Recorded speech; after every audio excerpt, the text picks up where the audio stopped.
It's good to see you all again. Good to be seen. I posted the other day a post about Lemuria. Lemuria is something that is really deeply embedded into my heart, and I thought I would share a little bit today, a little bit more of the broader context and why I feel like a Lemuria is an important thing for us to discover, explore, to contemplate at this time in our Earth's evolution. And so this is my attempt to do that. And I just want to just qualify this by like some people may be like, what the heck are you talking about? This doesn't make any sense to me. And so like just like let it run through your own filters if you even feel called to listen. And if not, that is absolutely fine. And if it opens up some consciousness for you around Lemuria and around our earth journey and why we're here and why we're experiencing what we're experiencing, then maybe it might be a useful thing. So I can only hope. So what is Lemuria? Lemuria is one of the lost continents. A lot of times we talk about Atlantis, and even Disney has made movies about Atlantis, and it's all really exciting to explore because Atlantis was really flashy, had lots of technology, and there were just some really cool things going on. And Lemuria was very different. So Lemuria was, we think it was located around Hawaii, maybe all the way out towards the Pacific Islands, all the way out there. And it was a very, very different continent from a very different time from Atlantis. There may have been some overlap in the timeline. I'm not really sure about that. Some people see it differently.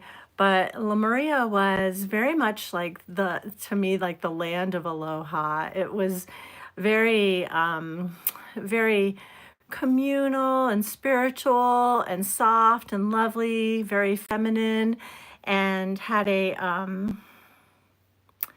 very earth honoring ways and very loving vibe, from what I remember. Although there were different eras and epochs that happened for Lemuria too. So it was an evolution that was really evident in what we experienced that I think is really informing for us now. But many of us, like we're talking about like 25,000 years ago, so it was like prehistory. But we're starting to learn that there were a lot of things that were on Earth prehistory, and that there are more and more disclosures that are happening. And I really feel like Lemuria is going to be one of those places that starts to come more into the limelight, where like the science has been catching up with the spiritual in a lot of ways. And I feel like Lemuria is going to be one of those discoveries that get a lot more attention as we go forward. So, a lot of people who identify as light workers or star seeds have a sense of kinship with Lemuria and or Atlantis. And and I think that's really important because I feel like we have a lot of our memories stored inside of our DNA. And so, especially like what science calls the junk DNA, the stuff that's not really used, that we know of. And so, like, what is that really, and what does it hold in terms of like other lifetimes and other even like parallel realities, if we want to look at it that way. There's definitely physics is starting to show us that there really is no time and space outside of the construct of our minds. So that kind of bends things a little bit, in terms of opening portals of possibilities in our perception, which is kind of exciting, I think. So a lot of people are having a hard time on Earth right now. It is like, woo, it's a bit chaotic, right? And I am not one to spiritually bypass any of it. Like I'm not going to necessarily spend all day watching the news and torturing myself. And at the same time, enough awareness comes in that I have a pretty good sense of what is happening and what is portrayed. Either through the media or not. Sometimes there's a lot more happening than we can actually see. But in the Hindu constructs, this time is referred to as the end of the Kali Yuga phase. And Kali Yuga is also known as the Age of Darkness. Well, wow, that seems to pretty much sum it up. For a lot of us, like we're feeling like, wow, this is really intense lately, and it doesn't seem to be getting softer, at least not so far. We can hope, but Yeah, we're hanging in there, and we're here for a reason. We're here at this time for a reason. And so, looking at all the ways that that may present itself can be really exciting. So, I feel like Lemuria's evolution, that I just referred to a few minutes ago, but and a lot of seers, including me, feel like towards the beginning of the Lemurian epoch, there was like like a formlessness to humanity or to our experience. Like we were all souls that were just kind of hanging out, bumping into each other, and just enjoying this like sense of unity and connection. It was very communal and beautiful. There was no separation at all. And that was really, something to behold. Like it was such a different experience compared to what we have now. But during the course of that epoch, we did end up form basically, like becoming humanoid. And there was a lot that was happening during that phase of transition. And it's really interesting because Delok, my dear friend, he often talks about in the origin stories that they have for humanity, for the Washoe people, that there was a time when they were in a willow basket and they had no hands and no feet, and they were just pure spirit. And Coyote was curious and opened up the lid a little bit, and some of the spirits floated out. And later on, there was a debate about whether the humans would get paws like coyote so they could run really fast, or whether they would get lizard also was in the race, and so lizard wanted to give them hands like this so that they could do more diverse things, and obviously we know like lizard Pitoli won that little bet, and so that is how we ended up with hands like we have. And it's just really interesting how these traditions, like the indigenous traditions, a lot of them are very similar to the stories and the culture and the spirituality of Lemuria. And so we can definitely see how Lemurians like infiltrated into to the Americas, and even beyond, like into Australia and whatnot, since they were so close to there. Because we'll talk about that. They migrated. They had to migrate because their continent fell into the ocean, right? So yeah. So we started to gain solidity, and it was really interesting because I had no idea about any of this and at all. And one day I was doing a meditation to go into Lemuria, and this is like over a decade ago. And so I'm in this really deep meditation. I'm in Lemuria. I'm standing on the edge of the ocean and with my feet in the sand, and I'm feeling the warmth of the sun.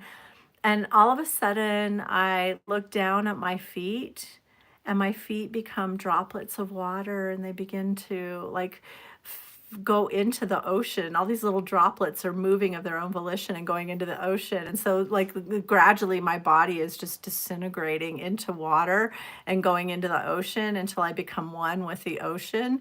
And then I decided I wanted to take the form of a mer person. So I became a mer person, and I'm swimming around. And then I was like, oh, I'll be a dolphin now. And then I'm swimming around as a dolphin. And so it was really interesting. I had this like huge shape shifting experience where I could be other beings or even be the ocean itself. And I thought I was completely losing my mind. I was not on any substances at the time. And then I started to like get brave enough to share my story, and other people like who were seers, they were like, "Oh yeah, I remember stuff like that too." I was like, "Oh, okay, you can't make this stuff up." And so it's interesting how many of the things that I've seen in Journey, I've heard validated by other people, like either in my community, or a lot of times we'll go into the Stargate and we'll do little journeys and go to Lemuria, and it's like we come back with the same pictures. And I just always find it so fascinating. And there's other teachers like Gigi Young who talks about Lemuria, and I found a lot of value in a lot of the things that she shares. So let's talk a little bit about the culture of Lemuria, because I think it was really cool, like beautiful. And so it was a very like simple life compared to what we're experiencing now. It was not very technologically advanced at all. It was more spiritual.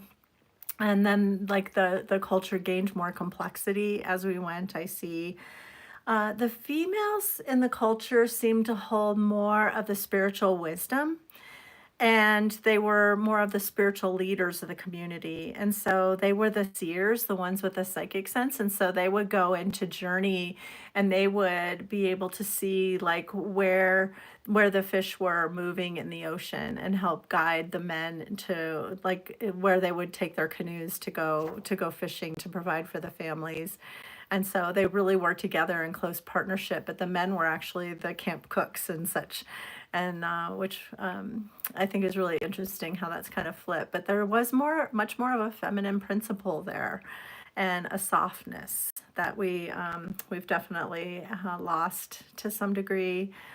A lot of people talk about, and I had also seen, even before I came across that wisdom, that there were a lot of star beings that were there, and so they had a whole different sense of what diversity is. And so we have hard enough time being inclusive of races at this time on Earth, but in that time on Earth, like it was nothing to have a friend who was Pleiadian and who was 2 feet taller than us, and we would just kind of hang out and share stories.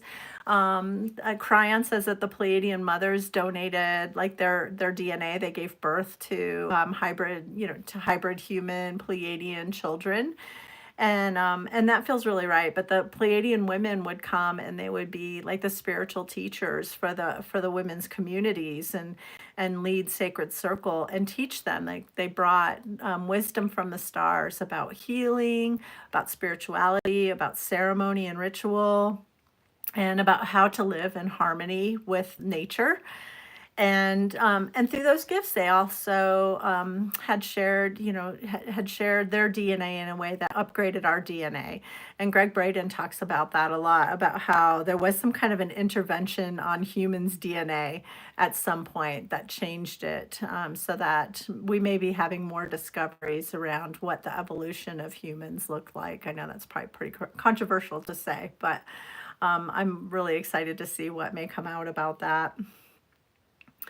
Um, from that space of being formless and to the process of becoming more individuated, I feel like that is definitely a part of our evolution where we were meant to experience that complete unity with Source, of spirit, of God, of whatever, the one known by 1,000 names, but like the universe, like the essence of the universe or the creator, whatever that source is, like we had that complete unity with source and with all that is.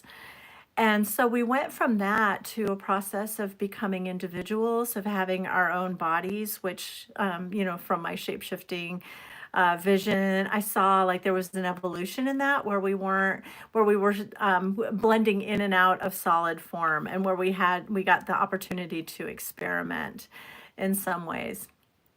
And so with like the form that we would take, and that in that journey of becoming individuated, of course we got to have the experience of being individuals and of learning how to experience separation between ourselves and others, and also like the what it is to create for ourselves, what it is to manifest for ourselves, and to really get to learn who we be at our core, each of us as individuals. And I feel like here at this end of the Kali Yuga, I feel like now we have this opportunity to learn how to bring that individuality and that creativity, that spark of the divine that we each carry, and then to move forward remembering what unity is, and to realize that in truth there is no separation between all of us. And so that sounds really exciting to play with. Um,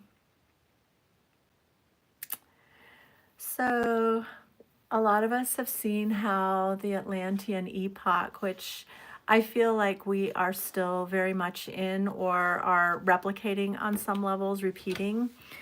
The Atlantean epoch was really, really different because that's when we developed more of the masculine principle, and started to develop, science and technology, and more of like the Mars impulse, if you want to think of it that way, like the warrior spirit, more competition, whereas Lemuria was much more cooperative and communal. So that was a very different space. And of course, Atlantis had this horrible cataclysmic event where basically their science and technology imploded the culture, the continent, and another dispersal into the world. But it was a very, very different energy between Atlantis and Lemuria. And although some people carry some soul trauma from the fall of Lemuria, the fall of Atlantis created a ton of it. So if you're a light worker or a starseed, or identify as a healer in any way, you're probably carrying some of these memories, and may even be in need of healing. So, of revealing and healing these things. And so that's just a part of our process. It's like remembering and healing the witch hunts and everything we went through for that. Our memories go back way further than we thought they did.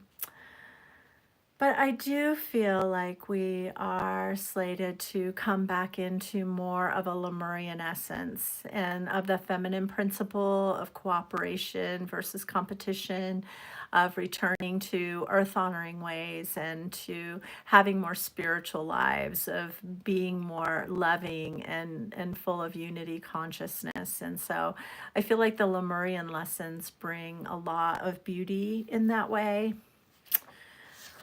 Um, in Lemuria, we also had a really close connection with like the dolphins and the whales, and they have been a gift from what my understanding from Sirius B, of that very watery world where the dolphins and the whales carry a really high level of consciousness that supports humanity and our evolution, and to help with our awakening into our empathy for other life on the planet. And this is a little bit more out there, but in my journeys, I have also seen the Syrian sea dragons in Lemuria, and they are like my homies. They're I just love these guys, and they're just like so incredibly loving and psychic and supportive, empathic. And so take that for what you will. But these Syrian sea dragons are amazing, and they started coming into my journeys last year. And at the same time, I started to connect a lot more with dragon energy in the world. And over O to B, I feel like we have like dragon protection energies, and then of course a puppy named Dragon comes into our lives and chose us to come and live here. And so that little hooligan's out here running around somewhere too. So the year of the dragon has been very interesting, and today we enter the year of the wood snake, and I'm kind of like, I hope we can breathe a little bit now. All that dragon energy was a lot. It was a lot. Um, so in Lemuria, I also had one that I felt was a spirit guide for me for a long time, but it was somebody that I had known in Lemuria who was a star being named Soka, and I was channeling him for a while. And a really special guide for me in my evolution, and showed me how as we evolved in Lemuria, there came to this place where we we really lived communally, where we were starting to build houses and have a little bit more sophistication in the way that we lived. We built these beautiful temples up in the mountains, and we would go up there. There were hot springs, and we would soak, and it was just this really beautiful, beautiful way of living. And I remember when I read Stranger in a Strange Land by Heinlein, how I had such a strong sense of deja vu. And for me, that just helped me to remember even more like how we lived in Lemuria and how there was a sense of like unconditional love and acceptance of people living communally and flowing in and out of family, based on wherever their hearts would lead them, and people being very open to, letting everyone express themselves as they really wanted to express themselves, and live how they wanted to live without trying to control or manipulate anybody, else for their own needs. So there was a lot of selflessness in that way, but there was just this such a beautiful spirit of love that, infused all of that, that just made it feel so beautiful. And I feel like there's some really beautiful lessons to learn about that for the way that we conduct our lives. Like, I feel like I've learned so many of the wrong things about what love is. And I've experienced so many, hard heart medicine as a result of like learning all those things. And so I feel like there's a lot of learning and growth that can come through that, and I'm excited to explore more. So I really have a lot of fondness for Lemuria and for my memories there, but there's another part of it I want to share. And so I want to just be really wise in the aspect of not valorizing Lemuria, like making it be a heaven on earth that was pure in all ways, because it wasn't. And towards the end, I really got to experience the shadow side of Lemuria and the fall of Lemuria, where it had kind of the experiment had kind of gone awry. So, you can research what that was, on your own, but I'll tell you like what came to me in vision years ago, and I've been really reluctant to share this at all this time, but I feel really called to share it now. And part of that is I really want to, I really feel called to let us know like it's okay to hold the shadow and light of this world from kind of an objective framework and not necessarily need to make anything or anyone wrong. I know I find that a little bit challenging in these times when we are so polarized in what we feel about all these things. So, I don't know, maybe this story will help a little bit. But so one day I was journeying into Lemuria. This is many years ago. And I was walking along and just really feeling the energy there, but there was there were these ruins there of a temple. And so the walls were gone, but the structures were there that were holding the like the form of the temple.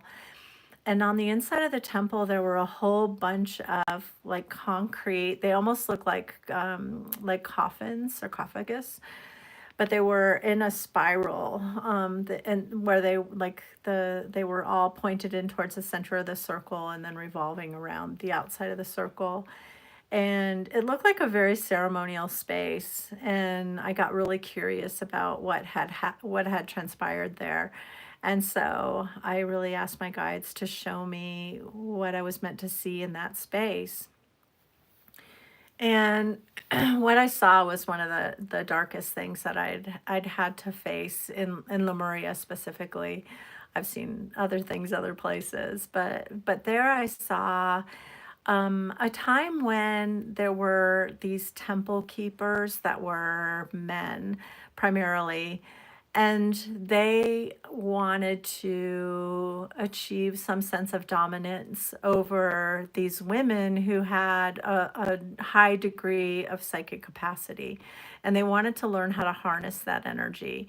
And so they would keep women, and I was one of them. I felt like, they kept these women almost like as slaves to the temple, even though they were calling them priestesses, but they were basically like indentured there. And so they would keep them and barely take care of them, but they would feed them in a ceremony. They would feed them just enormous amount of psychic substances in order to put the women into such a state of, heightened psychic awareness. And then they would do two things. They would, one, they were harvesting the energy. And I'm not exactly sure how that works by our technology, through the lens of what we know now. But they were harnessing energy, and for one thing, they were trying for the temple keepers. They were trying to preserve their life indefinitely. And so they were old, old, old, old, and they were demented. They were really demented, and they had no sense of consciousness or moral compass anymore. And so they didn't really care what they did to anybody else. And then the other thing is that they were fueling like this shield over Lemuria that was for some kind of protection. Some people say that there was a war with Atlantis, and that's when Lemuria went down, and it may have had something to do with that, or rising sea levels, or I'm not really sure. But somehow that dome that was over Lemuria was somehow protecting Lemuria. And there was already a movement of people departing because there was like they were already forewarned that there would be an end. And so we know that many of them migrated to the Americas and whatnot, and brought a lot of seed crystals to the South Americas and seeded them there to hold that wisdom. So, and then one more thing that they were doing, of course, was they were harvesting information from the women, when they were going into their journeys, and they were looking at all of the data that they would bring back from these journeys, and they were putting it together for their own personal use. And so, yeah, so there was that, and there came a time when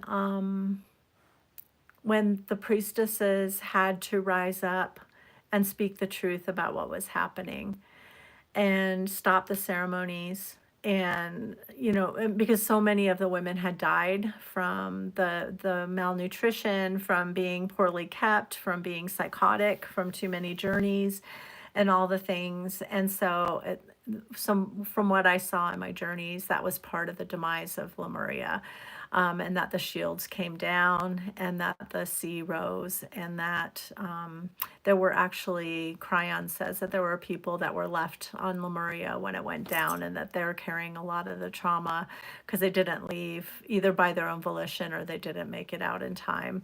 But I felt myself to be one of them, to be one of the ones who watched it go and to like consciously make that choice. So, yeah, a little bit dark, but I feel like that, for me, it speaks to kind of the gender wars that we see, where women have been marginalized in our culture for so long, and that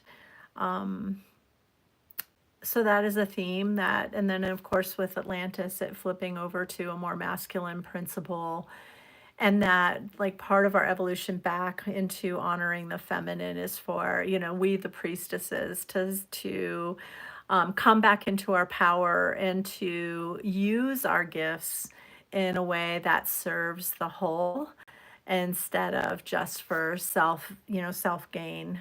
And I feel like that is so important. Also,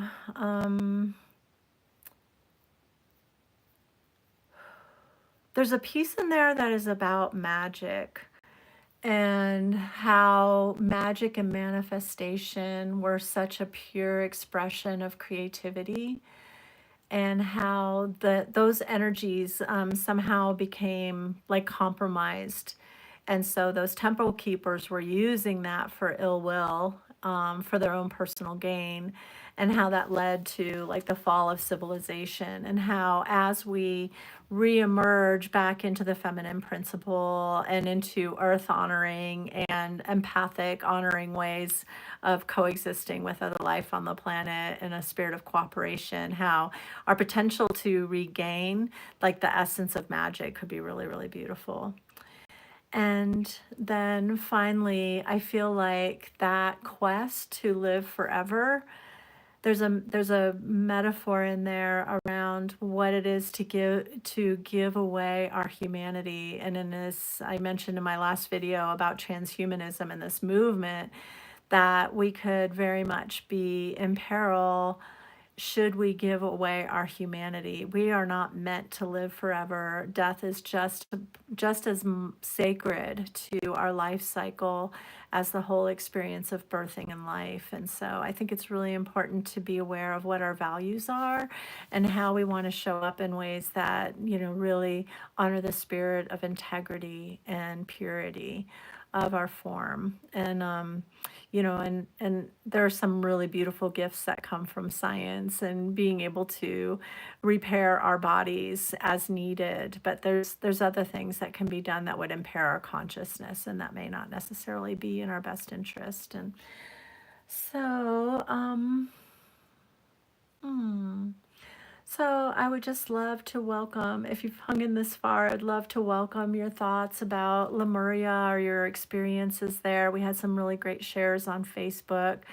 I feel like there's going to be a lot more that comes out. I'm really eager to dive in more fully into my Lemurian experience, into whatever other research can come up from that will help us to navigate these huge times of transition on the planet. And with all my heart, that's all I want, is to be of service to this transition and to returning to healthy, honoring ways of living in love. And so that's it for me. And always honored to see you.